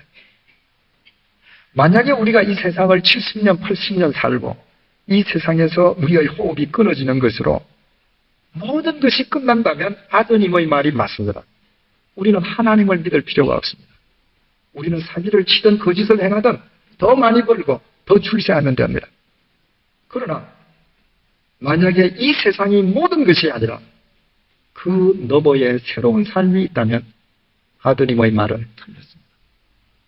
한 인간이 불구자로 태어났기 때문에 정상적인 인간보다 더 영원을 향한 삶을 살 수 있다면 그는 복된 자입니다. 한 인간이 정의를 행하고도 불이익을 당하는 것 때문에 영원하신 하나님과 더 동행하는 삶을 살 수밖에 없다면 그에게는 하나님의 사랑이 임한 것입니다. 따라서 아드님과 앞으로 이야기할 때 지금부터는 주제를 죽음으로 삼으십시오. 대구의 아드님이 지금은 젊기 때문에 죽음을 받아들이지 않을 것입니다. 그러나 끊임없이 죽음을 일깨워 주십시오. 어느 날 나도 죽는 인간이구나. 아드님이 깨닫는 순간에 그의 질문과 해답이 달라질 것입니다. 여러분, 하나님께서 우리에게 주시고자 하는 것은 절대로 이 세상에서 세상을 목적으로 하는 부귀 영화가 아닙니다. 그 모든 것은 한 줌의 죄로 끝납니다. 보셨죠? 세계에서 부의 상징인 미국의 무역센터가 우리가 보는 눈앞에서 단 몇 초 만에 죄로 무너지는 것을 보셨죠? 그것은 결코 우리의 목적이 아닙니다. 우리는 끊임없이 하나님의 능력을 이용해서 내 욕구를 이루기를 원하지만 하나님께서는 끊임없이 우리를 르비딤과 같은 인생 노정으로 이끌어 가시며 바르게 영원히 사는 자로 만들어 주시려고 합니다. 우리를 사랑하시기 때문입니다. 영원보다 더 가치로운 것은 결코 있을 수 없기 때문입니다. 세 번째로, 그러므로 우리 모두는 확실하게 영원을 선택하는 자들이 되어야 합니다. 첫 번째에 믿음은 필택이 아니라 선택이 아니라 필택의 문제라고 했습니다. 하나님의 필택이 먼저 임했기 때문에 우리는 하나님을 선택하는 삶을 산다고 했습니다. 우리가 하나님을 선택하는 신앙의 삶을 산다는 것 역시 한 단어로 표현하면 영원을 선택하는 것입니다. 우리 신앙의 행위가 영원과 무관한 것이라면 그것은 참된 신앙일 수가 없습니다. 우리가 영원을 선택할 때, 우리가 무엇을 행하든 그 한가운데에 영원히 자리 잡고 있을 때 우리는 비로소 이 세상을 이기는 참된 그리스도인이 될 수 있습니다. 우리가 영원을 선택한다라고 하는 것 역시 세 가지로 우리가 구분해서 설명할 수가 있습니다. 내가 영원을 선택한다고 하는 것은 첫째로 날마다 영원을 보는 자가 되는 것입니다. 제네바에 파견 나와 있던 한 공직자의 아내 중에서 외국말을 전혀 못하시는 분이 있었습니다. 집에서 TV를 틀어도 영어, 스페인어, 독일어, 프랑스어 하나도 못 알아듣는단 말이죠. 그러니까 말이 필요 없는 채널만 보는 겁니다. 그게 뭐냐면 동물의 세계. 시간만 나면 동물의 세계를 보시라며요. 그분이 이렇게 얘기하십니다. 틈만 나면 동물의 세계를 봤더니 밤에 꿈을 꿔도 동물만 나타나는 거예요. 참 귀 기울여서 들을 얘기죠. 여러분, 사람은 무엇을 보든지 보는 것이 마음에 담기고 마음에 담긴 것만 보이더라.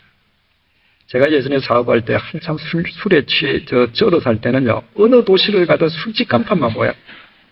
그래서 일본에서 사는 사람보다 록공기 뒷골목 술집은 제가 더 잘 알았습니다.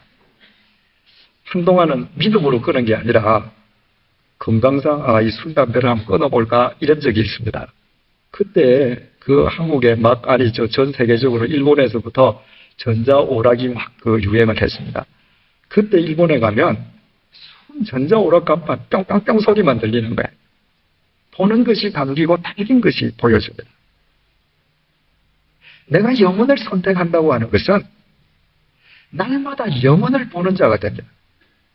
영혼을 볼 때 영혼이 담기고 또 영혼이 보여집니다. 영혼을 본다는 게 무엇을 의미합니까? 영혼을 보는 자가 되기 위해서는 눈에 보이는 모든 것을 뛰어넘는 시선을 가져야 합니다. 보이는 것 속에는 절대로 영혼이 없습니다. 바울이 뭐라고 얘기합니까? 우리의 돌아보는 것은 보이는 것이 아니요 보이지 아니하는 것이니 보이는 것은 잠깐이요 보이지 않는 것은 영원합니다. 우리가 무엇이든지 보이는 것 자체에 우리 시선이 머물고 그것을 섬기면 우리가 영혼을 보는 자가 될 수 없습니다. 현대 무용계의 전설적인 인물로 기록이 되어 있는 마사 그레이엄이라고 하는 여인은 1894년에 펜실베니아주에서 의사의 딸로 태어났습니다. 그녀가 무용계에서 전설적인 인물로 되어 있는 것은 92년도에 97세로 죽는 그날까지 직접 무용을 안무하고 무대 위에서 공연했다는 왕성한 활동력에 있지 않습니다. 바로 그가 350년 동안 내려오던 고전 발레의 틀을 깨어버리고 현대 무용의 막을 올렸다는 데에 그의 가치가 발휘되는 것입니다. 1894년도에 의사의 딸로 태어나서 의사의 아버지 밑에서 자랍니다. 어린 소년 시절에 아버지가 딸을 불렀습니다. 그레이엄, 너희가 한번 바라보거라. 보니까 그 컵 속에 수정처럼 맑은 밀이 들어있습니다. 한참을 보고 있으니까 아빠가 이번에는 이것을 보렴. 그 물에서 한 방울을 현미경에 넣고 들여다보게 했습니다. 수정처럼 맑은 물이었는데 현미경을 통해서 보니까 세균들이 득실거립니다. 아버지가 어린 딸에게 이렇게 이야기합니다. 그레이엄, 너는 평생에 네 눈에 보이는 것만 보고 안 했다. 너는 표면 속에 드러난 것 밑에 보이지 않는 것을 보는 눈을 가져라. 그래야 너는 다른 삶을 살 수 있다. 그 아버지의 말이 어린 딸의 마음속에 박혔습니다. 그 이후부터 보이는 것 속에서 보이지 않는 것이 보이는 것입니다. 인간의 웃음 속에 감추인 슬픔이, 슬픔 속의 깊은 기쁨이, 품격 속에 감추어져 있는 인간의 더러운 위선이, 무지 속의 수박이 보이는 것입니다. 그 보이지 않는 것을 보는 그 본질을 보게 되니 보이지 않는 것을 고전 발레의 틀로는 표현할 수가 없습니다. 그래서 그 틀을 깨뜨리고 현대 무용의 막을 여는 획을 그었습니다. 여러분, 우리가 눈에 보이는 것을 넘어서 보이지 않는 영혼을 볼 때에만 우리 인생의 획이 그어집니다. 그때부터 우리 삶의 가치와 향방이 달라집니다. 그 영혼을 볼 때 옛 홍해의 삶을 단절할 수 있습니다. 왜? 7, 80년 만에 한 줌의 죄로 화할 인간에게 영혼보다 더 귀한 덕목 가치는 있을 수 없기 때문입니다.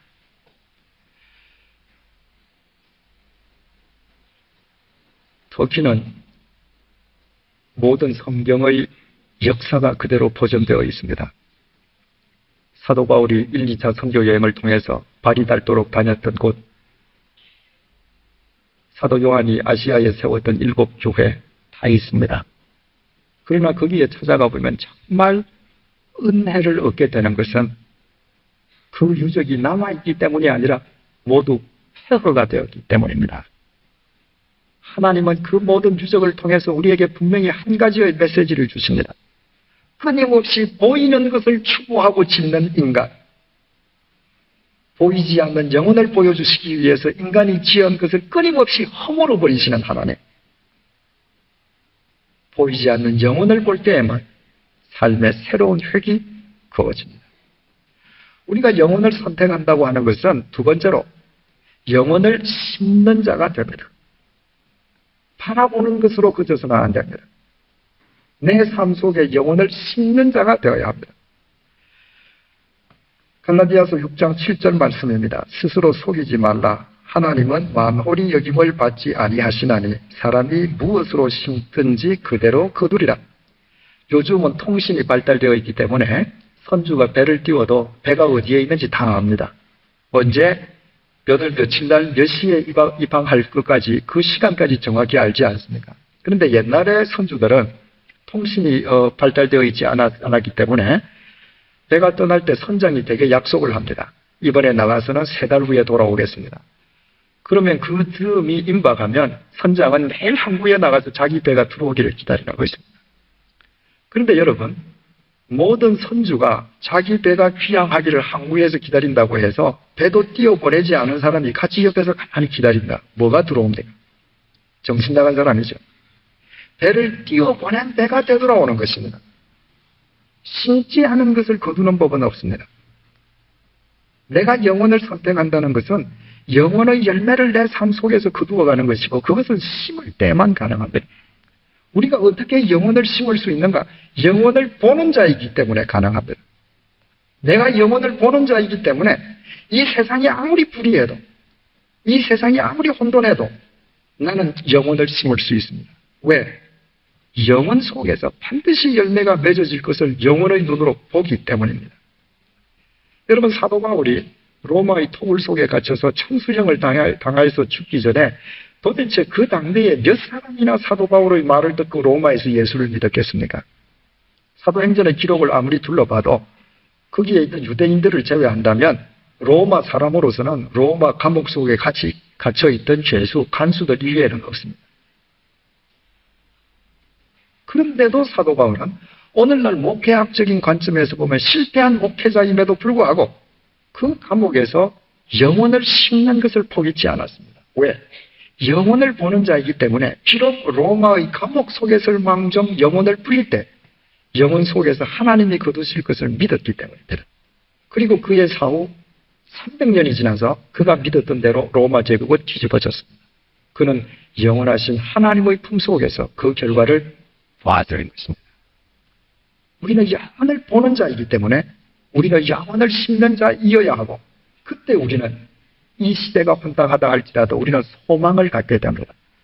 모든 사람이 아니한다 할지라도 나 한 사람이라도 영혼을 뿌리면 영원하신 하나님께서는 반드시 영혼 속에서 역사하실 것을 확신할 수 있기 때문입니다. 마지막으로 영혼을 선택한다고 하는 것은 영혼을 보고 심는 것뿐만 아니라 매일매일의 삶 속에서 영혼을 누리는 자가 되어야 합니다. 우리는 영혼을 누리는 크리스찬이 되어야 합니다.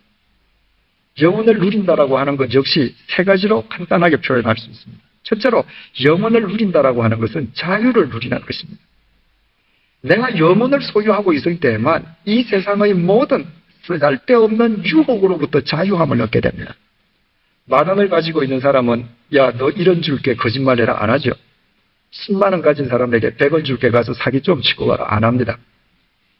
가장 큰 것, 영혼을 가지고 있는 자는 세상의 모든 유혹이 물거품 같은 것임을 알게 되는 것입니다. 그보다 더 귀한 게 없거든요. 세계에서 제일 높은 산은 8,848m에 이르는 에베레스트 산입니다. 한국 인으로서는 1987년에 허용월 씨가 제일 먼저 그 산을 정복했습니다. 허용월 씨가 그 산을 정복한 뒤에 쓴 글을 보면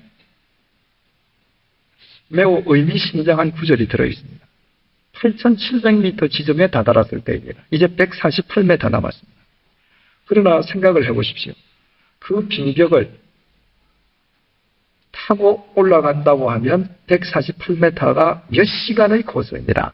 그거 올라갔다 내려오면서 죽을 수도 있습니다.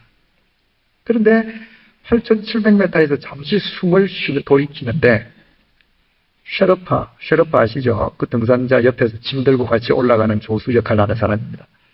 그 네팔 사람인 셰르파 앙리타가 허용호 씨한테 이렇게 얘기합니다. 미스터 허. 바로 여기서 말이야. 방향을 이렇게 잡고 사진을 찍으면 뒤가 아무것도 안 보여. 꼭 정상같이 보여. 그러니까 여기 태극기 꽂고 여기서 사진 찍고 내려가자. 그러면서 이 말을 덧붙인 거다. 네 앞에 올라왔던 사람들도 다 여기서 찍고 갔어. 허용호 씨가 노합니다. 왜 그런지 아십니까? 그에게는 8,700m가 아니라 8,848m 에베레스트 정상이 담겨있기 때문에 내게 영원히 담겨 있으면 유한한 이 세상의 모든 유혹으로부터 우리가 자유합니다. 내가 영혼을 누린다라고 하는 것은 두 번째로 내 삶 속에서 평안을 누리는 것입니다. 성경을 보면 찬송가든지 성경에 평안, 평화, 화평, 평강 이런 각각 다른 단어가 나옵니다. 그 모든 단어는 실은 히브리어 샬롬, 헬라어 에이레네라고 하는 단어 한 단어를 각각 다르게 번역했습니다. 그래서 그 무슨 단어이든지 이것은 성경에서 한 단어이구나 이렇게 생각하면 됩니다. 코넬이 작사한 찬송가 469장 가사가 이렇게 반문합니다. 이 험한 세상길 가는 동안 참된 평화가 어디에 있나? 여러분 둘러보십시오. 이 세상 어디에 참된 평화가 있습니까? 이 세상에 있는 모든 것은 유한합니다. 유한하다고 하는 것은 지금 소멸되어 가고 있음을 의미합니다. 소멸되어 가는 것 속에는 절대로 평안이 있을 수가 없습니다. 그래서 한 줌의 채로 소멸되어 가고 있는 인생 속에도 참된 평안은 있을 수가 없습니다.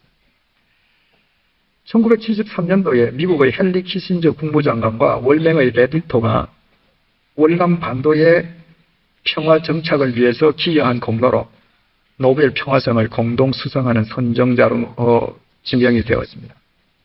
그러나 그로부터 2년이 지나서 월맹의 공격으로 월남은 이 지구 땅에 더 이상 존재하지 않습니다.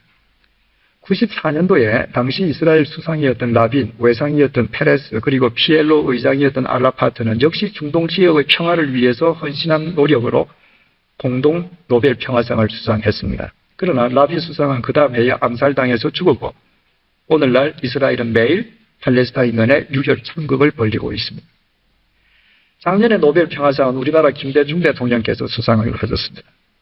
10월 13일 날 김대중 대통령의 노벨 수상 발표가 되자마자 그날도 유럽의 전 뉴스가 시간마다 그 사실을 보도했습니다. 오후가 되니까 BBC TV에서 그 사실을 보도한 뒤에 짧지 않은 논평을 덧붙였습니다. 그리고 논평이 이렇게 끝났습니다. 남한의 김대중 대통령은 노벨 평화상을 수상하는 명예를 안았지만 그러나 아이러니컬하게도 한반도의 평화는 한반도의 또 다른 김씨인 김정일 국방위원장의 손 안에 달려있다. 여러분, 그 평화상이 우리에게 평화를 가져다 줄 수 있습니까? 설사 남북 간의 평화협정을 맺고 평화 통일을 이룬다 할지라도 흔들림 없는 평화를 우리에게 평강을 가져다 줄 수 있습니까? 코넬은 이렇게 이야기합니다. 평화로다. 하늘 위에서 내려오는 참된 평화는 옆으로 오지 않습니다. 땅에서 솟아나지 않습니다.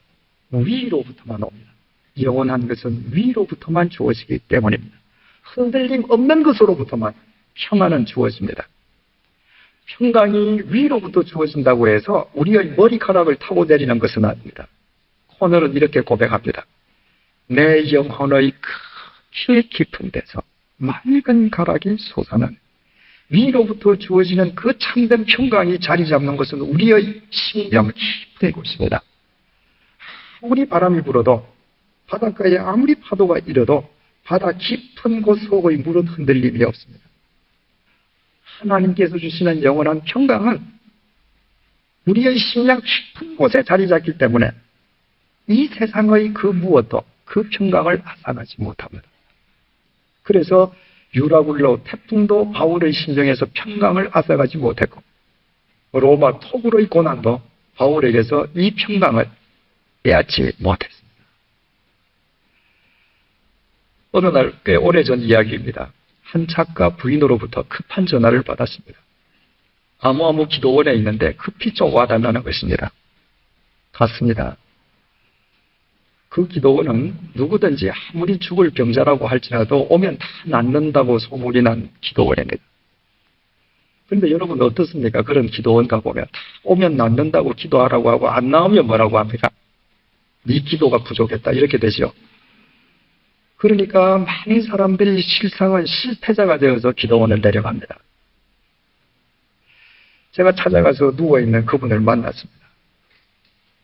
그 푸르진 눈동자로 제 손을 꼭 잡으면서 눈에서 눈물이 쭉 흐르면서 말을 합니다. 목사님, 왜 하나님께서 저를 버리십니까? 왜 제 기도를 안 들어주십니까? 제가 여기 와서 살려달라고 그렇게 기도했는데 왜 나는 이렇게 버림받고 가야 합니까?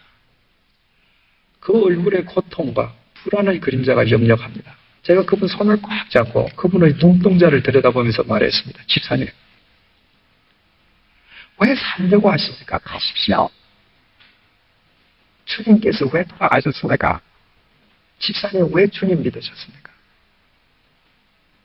지금 주님께서는 집사님을 영원한 당신의 품으로 부르십니다. 그 영혼 때문에 믿지 아니하셨습니까? 집사님 인생은 끝나는 것이 아니라 그분 속에서 새롭게 시작합니다. 사람 말에 속지 마시고 예수 그리스도의 말씀을 붙잡고 평안히 가십시오. 저는 지금도 잊지 못합니다. 그 순간에 풀어졌던 그분의 눈동자가 빛을 발하면서 제 손을 꽉 잡았을 때 그분의 얼굴에 떠올랐던 그 평안의 빛을 잊지 못합니다. 그리고 1시간 후에 그분은 하나님의 품 안에 안겼습니다. 내가 영혼을 소유하고 있을 때 죽음도 우리의 속에 있는 평안을 빼앗아가지 못합니다. 왜? 영혼을 소유하고 있는 자에게 있어서 죽음은 영원한 생명의 새로운 시작이기 때문입니다. 마지막으로 내가 영혼을 선택한다라고 하는 것은 영혼을 누린다라고 하는 것은 죄송합니다. 바로 세월을 누리는 자가 되는 것입니다. 여러분, 많은 사람들이 살아가면서 나이 먹는 것을 두려워합니다. 가능하면 나이보다 젊어 보이려고 합니다. 네? 이렇게 말씀하시는 분들이 참 많죠. 나는 나이는 50이지만 마음은 20대다. 그 굉장히 위험한 생각이죠. 사람의 몸과 마음은 같이 나이가 들어야 합니다. 나이가 든다라고 하는 것은 무엇을 의미합니까? 젊을수록 자기만 하는 겁니다. 어린아이가 제일 이기적이잖아요. 20대 여전히 이기적입니다. 아이를 낳고 30대, 40대 살아가면서 세상을 쭉 경험하면서 나이가 들어간다고 하는 것은 포용력을 갖는 것이거든요. 그래서 마음이 같이 나이가 들어야 나이가 든 뒤에 많은 사람을 내 삶의 그늘에서 내가 품어주는 근목이 될 수 있습니다. 그런데 나이는 50, 60인데도 내 마음은 여전히 20대다. 이건 뭡니까? 여전히 나는 이기적으로 산다는 것입니다. 그런 마음으로는 자식하고도 부딪히고 며느리하고도 부딪힙니다. 옆집 사람하고도 부딪힙니다. 여러분, 내가 영혼을 소유하고 있다면 나이 드는 것은 자랑이 됩니다. 나를 스쳐 지나간 시간들이 그만큼 영혼으로 축적되었다는 것을 생각하면 내 삶은 그리스도 안에서 향기로운 삶인 것입니다. 나의 지나간 세월, 그분이 베풀어 주신 영원한 은총에 대해서 우리는 늘 긍지를 갖게 되는 것입니다. 누구든지 저한테 나이를 물어보신 분들은 아시겠지만 저는 절대로 만으로 대답하지 않습니다. 우리나라에서는 다 한역식으로 나이를 말하지 않습니까? 저는 49년도생이고 우리나라 나이로 53살이에요. 저는 자랑스럽습니다. 참으로 인생을 의미 없이 허비할 뻔했던 저를 주께서 은총을 베풀어 주시고 매일매일을 영혼으로 응답하게 해주셨던 지나간 삶을 되돌아볼 때 그리스도 안에서 감사합니다. 여러분, 영혼을 누린다라고 하는 것은 날마다 주어지는 나날들을 내가 누리는 것이고 세월을 누리는 것이고 나이를 누리는 것입니다. 그때 우리는 나이가 들면 들수록 더 영원한 삶의 향기를 사람들에게 전해주는 영원한 그늘이 될 수 있는 것입니다. 한 가지 말씀만 드리고 끝내겠습니다. 아프리카 대륙은 직삼각형으로 생겨 있습니다.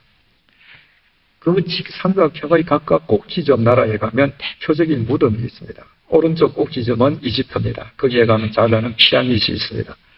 2.5톤짜리 석회암 230만 개로 밑변 230m, 높이 144.6m로 정확하게 정삼면체로 쌓아 올렸습니다. 그 피라밋 앞에 서면 한마디로 압도당합니다. 인간이 만든 가장 거대한 무덤입니다. 왼쪽 꼭지점은 모로코입니다. 모로코의 수도인 라바에 가면 거기에 아프리카 대륙에서 가장 아름답다는 모하메드 5세 영묘가 있습니다. 작년에 타계한 하산 2세 왕이 살아있을 때에 자신의 부왕을 위해서 지은 묘입니다. 그리고 죽은 자신도 그 묘 안에 묻혔습니다. 묘 안으로 들어가면 2층 발코니에서 밑에 그 하산 5세와 모하메드 5세와 하산 2세의 관을 내려다볼 수 있습니다. 그런데 그 묘소 안이 얼마나 아름답게 치장이 되어 있는지 아래쪽으로 관만 안 보이면 그것은 대궐의 왕비 안방과 같습니다. 정말 화려합니다. 마지막 제일 밑에 있는 꼭지점은 사우스 아프리카가 있습니다. 거기에 아까 말씀드린 마자간행 빈민촌 공동묘지를 갔습니다. 저는 어디를 가든지 꼭 공동묘지를 둘러봅니다. 무덤은 배우는 것이 많거든요. 그런데 제가 세계 어디에서 본 무덤 중에서도 가장 초라한 곳이 그 빈민촌 무덤이었습니다. 그 무덤이 아니었습니다. 쓰레기장이었습니다. 보십시오. 세계에서 가장 거대한 무덤, 세계에서 가장 아름다운 무덤 중의 하나, 세계에서 가장 더러운 쓰레기장 같은 무덤. 모양은, 형식은 완벽하게 틀리지만 그 본질은 뭡니까? 그 속의 핵은 죽음이라는 사실. 인간이 아무리 거대하게 무덤을 꾸며도 인간 속에는 영원히 없습니다. 오직 영원은 위로부터, 그분으로부터만 있습니다. 세상의 어떤 모델도 자기가 입은 옷과 같은 색의 배경 앞에 서는 어리석음을 범치 않습니다. 하얀 옷을 입은 모델은 절대로 하얀 벽 앞에 서지 않습니다. 그건 자기 옷을 죽이는 것입니다. 하얀 옷을 입은 모델은 붉거나 검거나 대조되는 배경 앞에 섭니다. 인간이 이 세상의 것을, 인간의 것을 자기 삶의 배경으로 삼는다면 그것은 인생을 죽이는 것입니다.